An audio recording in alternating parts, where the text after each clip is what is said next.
All right, who is here with me? It's another beautiful Thursday for my hand.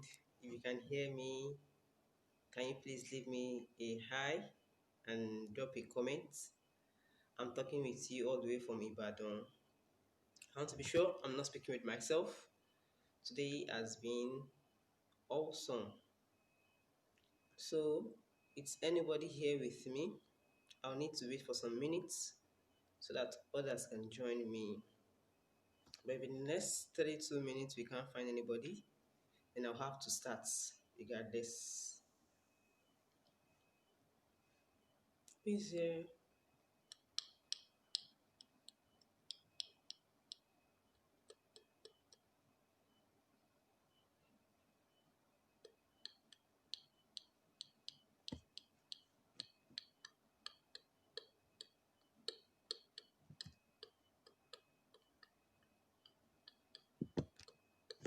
anybody here? Is anybody here? Is anybody here? I almost missed today's session because my phone was off. I had to find a means of charging. But thank God I'm here already. If nobody is here in the next 1 minute, I'll have to start because this is 4 minutes past two according to my time here. So if nobody is here, I think I'll have to start immediately. It is 5 minutes past. We have just 25 minutes left for this session.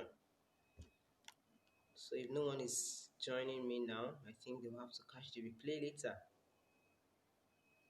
So far, we have been talking about the five framework of emotional intelligence, and we have discussed the two first framework, which is self-awareness, and the second one is self-management.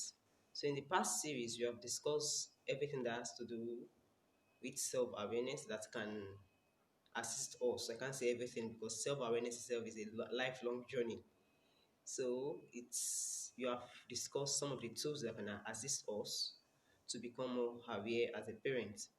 And in the last, I think in the last 3-4 weeks now, we discussed everything that has to do with self-management. And I shared some tools with us that we can use to manage ourselves as parents, because we parents are the first and primary influencers of our children's behavior, of our children's actions.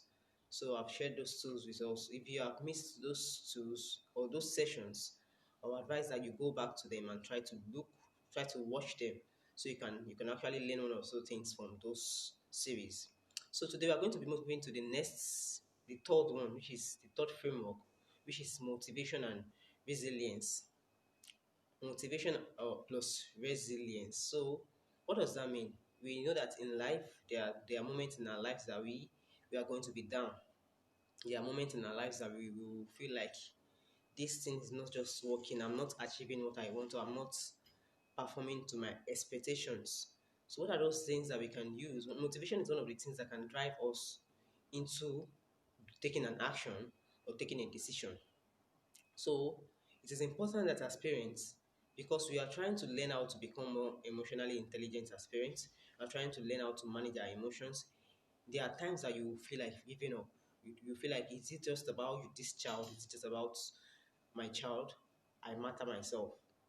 But during those times that you're trying to, that you're not so in control of yourself, one of the things that can keep you going is motivation. That I know what I want.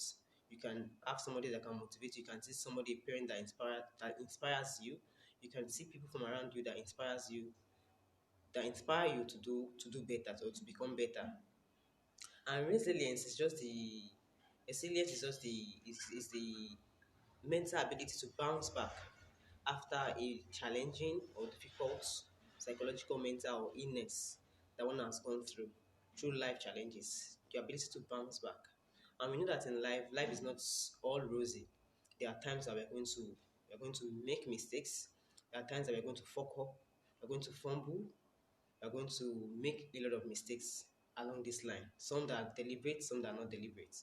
But amidst those periods, how can we bounce back to the initial state of believing in ourselves, of believing that we can become better, of believing that although I know that presently I'm not modeling good emotions to my children?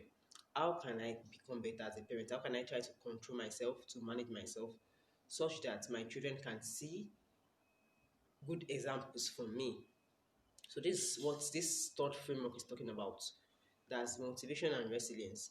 So to me, some scholars believe that motivation is a form of emotions, and others believe that no, it is not. Motivation is just one of the tools that we need to do the right thing. You can listen to a video now, you can watch a video, see a video now, you can listen to a sermon, you can listen to somebody now, and you're just and bam, you just freak into action. You're trying to do the right thing. Sometimes you be done. That's what motivation is about. Some people will say that motivation is not good.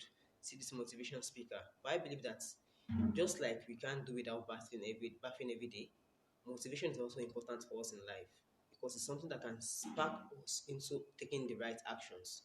And it can also spark us into dropping unhealthy or self-sabotaging behaviors. These are things that motivation can do to us. So some people believe that, some scholars believe that motivation is equals to emotion. Others believe that no, it's not. It's motivation that gives us that feeling, the feeling of the right emotion that will spur us into taking the right actions.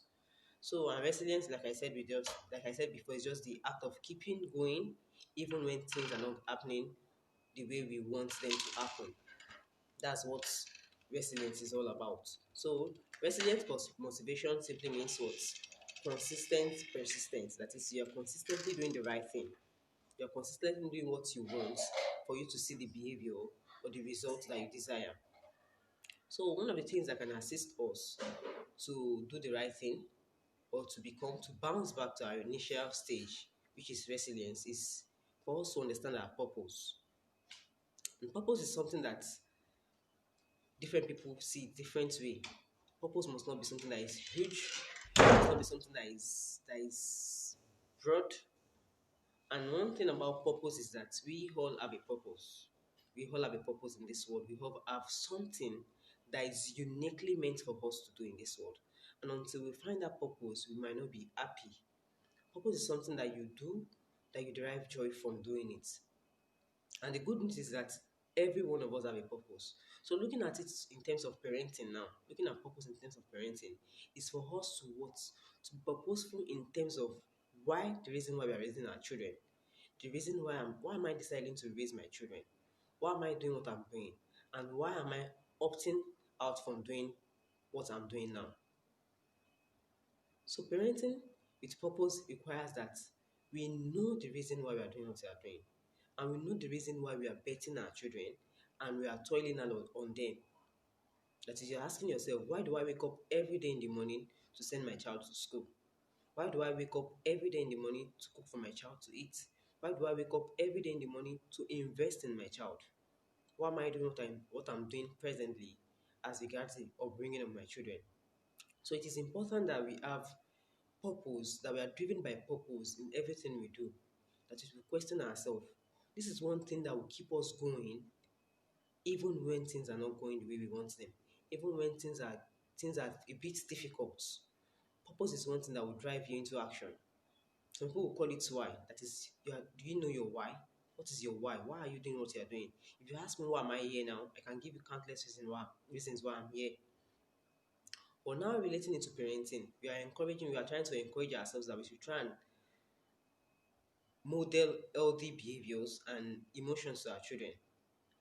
Of course, many of us were not, most of us, I, for example, I was not raised with the kind of don't beat, don't yell, don't do this, don't do that.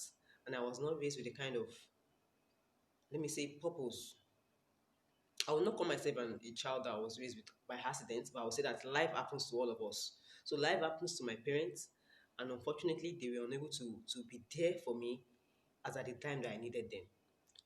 So for my own journey now as a parent now, I now see reasons why the life happens to me that day. I can now make sense from my experience as a child. So now I'm trying not to make the same thing happen to my child. I'm trying to make sure that I do the best I can do for my child, not to repeat the errors of the past. This is what parenting with purpose means. It means you're parenting with the purpose that What is the major purpose of parenting? According to some scholars, parenting is defined as the process of assisting, supporting a child psychologically, emotionally, mentally, intellectually, and the like. Socially, you are supporting that child. That's the primary purpose of parenting: to support a child, to assist a child, to support that child to become the best form of themselves. That is to achieve the major reason why they are here on earth. So this is one of the things that we can do. So using the questionnaire, the purpose questionnaire can assist you to know, to ask yourself the reason why you are doing what you are doing as a parent. Many of us will say we are beating our child because we want them to turn out well. But that intention is not good enough. You might have the best of intention, but the truth is that intentions is not enough. If your intention or your action is going to jeopardize your results, then I think it is not worth it. I think it's not worth it. So it is important that we as parents we have the purpose why we are doing all that we are doing as regard parenting. And one of the things you can ask yourself is that you ask yourself sincerely. You are the best person that can give yourself the response that you want. The response that you want that will be genuine and sincere is from you. Nobody can do that for you. Why am I raising this child? What do I want from my child? You are asking yourself those questions and you are trying to provide answers to them. This is what parenting with purpose mean. So purpose is one thing that will drive us to do the right thing even when we don't feel like doing them. Even when we feel like, no, I'm down. Even when we feel like when everything is difficult, you are still doing the right. That purpose is something that drives you into doing the right thing, even when things are not going the way you want them. So another thing that we can do is that we can use that what we call realistic optimism to do things that we want. That is the belief that things will turn out better even though they are bad now. Even though, for example, as a parent, you can say, even though I know that I don't have all it takes to raise my child now, but I believe I can start learning to raise my child. And the truth is that the 21st century parents, we need to learn to raise our child. We need to learn. There's a must for us to learn to raise our child this century, to raise a balanced child this century. You need to learn as a parent. When are the days of our parents when they just raised us without learning? And many of them, they went away, they were successful to a reasonable extent. The 21st century parents must learn to raise a child, raise our child. So you have to know that, well, despite everything that is wrong now, I know that I don't have what it takes. I know that sometimes I just try and transfer my own garbage from the past onto my children, but I know that I can become better. And we are making deliberate efforts to become better, truly. Sometimes we deceive ourselves a lot, so it requires that you don't deceive yourself. You are true with yourself. I used to say to people that it's the worst lie in the world is not the lie that they tell to us. When somebody tells you a lie, it's not the worst thing in the world. People will always betray you. People will always show you their nature, that is being human. People will disappoint you, they will betray you. But the worst form of betrayal is for us to lie to ourselves. You know that you don't have something, you know that you don't possess something, and you know that you can learn to become better, and yet you're not doing it. That's self-sabotaging behaviors. So we should not lie to ourselves. We should be sure that, no, I know that presently I don't have all it takes, but I know that I can become better by learning. So parenting in the 21st century requires that you learn from people, you learn from professionals, and you learn from those that can assist you to become better in your journey. So in every situation, you can always ask yourself, what is this situation trying to teach me? That's one of the things I used to ask myself as a parent. If my child is doing something that I don't like, for example, I will ask myself, what is this child trying to teach me? And most times I will tell myself that he's trying to teach me patience. And that's true. The best people that can teach us patience, they are children. Believe me. Because most times we are always in a hurry, want to do everything, want everything to happen the way we plan them. But children are those that will draw you back. They will make you see reason to come down to their level. So if you are trying to learn patience, children are the best people that can teach you patience. So if you can hear me, I would like you to please leave me a comment, leave me a hi, and tell me where you are watching me from. I'm talking to you all the way from Ibadan, Nigeria. So this is one of the things that you can do to become better. Ask yourself, what is this situation trying to teach me? Your children are here to teach you to make you better. They're not here to bring you down. They're here to teach you all that it takes to parent them. And the truth about parenting is that each child needs you to be a parent that they need you to be. Each child needs from you a different approach of parenting. For example, my foster son, for example, is somebody that will always that will that is seeking permission seeking child. That is, he does something without seeking permission. Without with seeking permission rather. You want to do something, he needs your approval to do it. He will ask for your approval to do it. But my son, for example, is the one that will dare you. Will rather do something and apologize later. So each child will require from you different approach. So I need to teach my foster son to be more assertive, while I need to teach my own son to be more more calm and more patient in asking for things, permission to do things. So we should understand that our children are not here to make us worse. They are here to make us better. They are here to make us think through our processes, and so that we can become that parents that they need us to be. So another thing that you can do for you to stay motivated and to keep that resilience in place is for you to set your goals. Many of us do not have parenting goals. We should have goals. In every endeavor that we embark on, we used to have goals. If you are going into a business, you set goals. I want to make this million. I want to make sure that okay, I have branches in this particular location. I have branches in this location. I have secretary. I have this. I have that. But when it comes to parenting, do we have our goals? Do we have goals that is written down for us that in the next year, in the whole of this year, this is what I want to achieve for this child, for this child, for this child. Many of us do not have that. So we have to keep that in mind that it is important that we have parenting goals. And one of the rules that you can set is that it can make you have your goals at your face and can make you stick to it is for you to what? Ask yourself, what exactly do you want for yourself as a parent first? Do you have all it takes to raise a child? Of course, nobody have all it takes to raise a child. But then, what do I have now? And what do I need to make me that parent that my child needs me to be? So ask yourself, know what you want. What is your target? This is 2020 coming soon. Do you have your goals for 2020 for your 2021 rather? 2021 is 2020 is rounding up. In the next few days, we are going to come into 2021, God willing. May God spare our lives still and beyond then. What are the goals that you have for your child? What I want to achieve for this particular child and the next child in terms of social, spiritual, and the likes. Right? Have them written down and have people that can hold you accountable, that you can walk this journey together to make it more easier. So you can know that these challenges that is in parenting is not just about you, it's about every one of us go through the challenges in parenting. So when you know that you are not alone in this journey, something that keep us sane and make us know that we are on track. But when you are just doing it all alone, you feel overwhelmed. You feel like, why is it that I'm not getting it? But once you're in a community of people that are value driven and conscious, you are more comfortable with your process and your progress. So another thing you can ask a bit, you can describe the goal that you want to yourself. Describe it, talk about it. One of the things that make goals realistic is for you to talk about it. Be happy talking about your goals. I want my child to become this kind of home that I want, this kind of future that I want for them. Of course, these things they are not in your hands. There's somebody up there who is in charge of all affairs, but he is not going to come down to make these things reality. It needs you to put effort yourself to make it a reality. So ask yourself, talk about your goals, describe it in details, have what you want. I was listening to it, I was watching it, seeing a video, I think around 2 weeks ago, of a mother that wrote in her diary that on so dates, my son will have finished memorizing a particular part of the Quran. And on that particular date, she achieved that. That's about spiritual affair. This could be in terms of other affairs. On date, I want my son to be able to be able to do this, to be able to do that. Have it written down and follow through with them.